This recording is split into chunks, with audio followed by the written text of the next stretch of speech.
Unang-una, sa wakas, nanalo rin ang Gilas Pilipinas against sa Iraq. First win sa FIBA Asia Cup Tournament 2025 sa Jeddah. Natalo tayo ng Chinese Taipei. That was heartbreaking. Natalo tayo sa New Zealand. That was probably, expected. But against Iraq, hindi na talaga tayo pwedeng matalo. Kaya nanalo na tayo sa wakas. 66-57. Yes po, yan po yung score. And that is a very low scoring ball game. How low it is?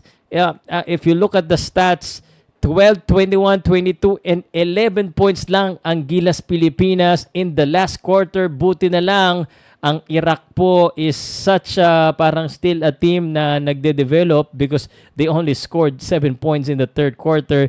And that spelled doom para po dito sa Iraq. But, not to say na hindi pa rin tayo kinabahan dito. In the first 2 quarters, ang Iraq ay nagpakita pa rin ng galing at medyo kabado talaga, no? Sa Iraq, no? But let's look at the team stats para mas maintindihan natin, courtesy po of FIBA.basketball, no? Ang Iraq po in the first quarter, first half, control the basketball. Nung third quarter lang talaga, diyan kumana po ang Pilipinas. Sabi nga ng iba diyan, para daw diesel ang Gilas Pilipinas. Hindi pwede yan pag sa matitindi kalaban. But this is, as a team, we won, but this is a bad shooting night for everyone. 33% and 34%, mas mataas pa nga ang field goal percentage po ng Iraq. No? Rebounds, about the same, 47-45. Ano yung medyo may pagkakaiba dito? Assist, lamang tayo ng 3 lang. Steal, lamang tayo ng 9. Personal foul, it's about the same. Points of turnover, 18. Yan ang sinasabi ko. No, yung turnover po ng kalaban natin, 16. This is like Gilas in reverse. Like 16 turnovers, yan ang pinakapangit. Diyan talagang matatalo kapag ganyan ang turnover mo. Kaya naman, ang ganda ng points of turnover natin, which is 18 points. Let's look at the box score para maramdaman natin ano bang nangyari sa ating team. First of all, syempre, pag-usapan muna natin yung Iraq. Sa Iraq po, si Mayfield po with 12 points, si Hamoudi with 13 points, at saka si Ismael with 13 points led the Iraq team. Para sa Pilipinas, it's kinda different right now, no? Kasi hindi po si Justin Brownlee. In fact, si Justin Brownlee siguro may pinakapad na laro today, aside from Oftana. Okay? So, Chris Newsome, 4 points, 1 out of 5. Pangit na shooting. Calvin Oftana, 1 out of 6 shooting. Nakascore naman siya ng isang 3-point na napasayaw din naman ako, no? But that's just only 3 points for Calvin Oftana, who played 20 minutes in this basketball game. Scottie Thompson got 0 points, 0 out of 4, playing 23 minutes. Si Jamie Malonzo, nakaband din ba to sa Gilas? Parang hindi pinalaro eh. Junmar Fajardo played only 14 minutes, contributed 6 points and 7 rebounds. CJ Perez, 1 out of 7 si CJ, pero yung last na mga minutes niya sa bandang huli na yan, parang medyo no bearing na. Dwight Ramos is a heck of a player. He's the one who carried us, especially in the third quarter. He had 21 points leading the Gilas Pilipinas, and with 50% shooting, contributing 5 rebounds pa. So, ibang klase.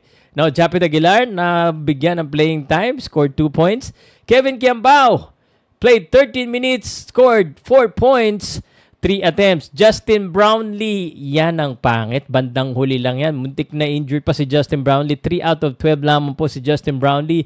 And single-digit scoring for our naturalized player. Siya po ay may 8 points lamang. And Carl Tamayo, 6 points on 6 minutes. 6 minutes lang para si Carl Tamayo. Tingnan mo, 6 minutes, 6 points. Eh kung 20 minutes yan, 20 points. AJ Edu, 9. Well, I'm not gonna argue anymore. Panalo naman. Ako, hindi ko questionin si Coach Tim Cone kung panalo eh. Kung panalo eh. No? Eh, pagtalo, saan mo questionin? Pero ngayon, panalo naman. It doesn't matter kung mahina yung team na nakakalaban natin. A win is a win. Edu, 9 points.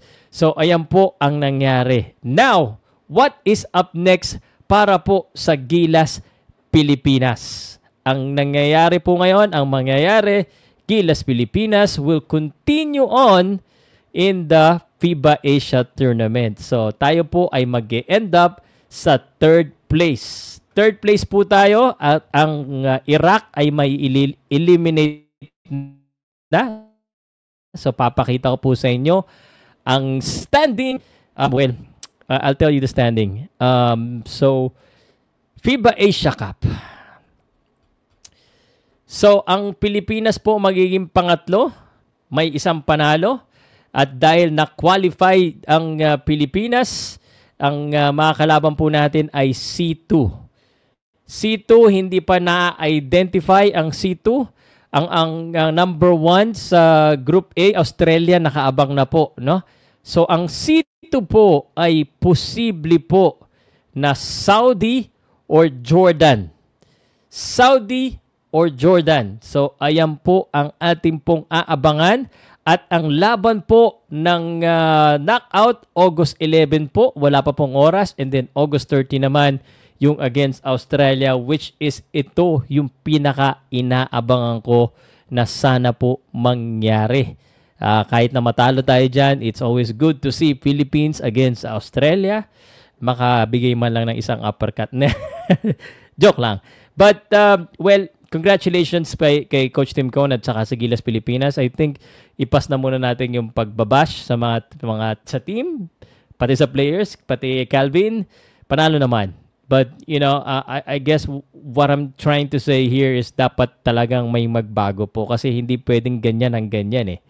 No, hindi po pwedeng nananalo lang tayo sa kaya natin talunin. The measurement for me is if we beat someone that, you know, people are saying that we cannot beat.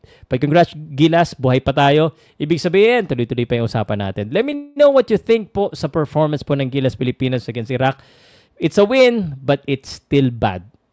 Generally speaking, it's still not good, but congratulations pa rin. Pwede lang yan pag mga ganyang klaseng team. Agree ba kayo? Hindi. Let me know, guys.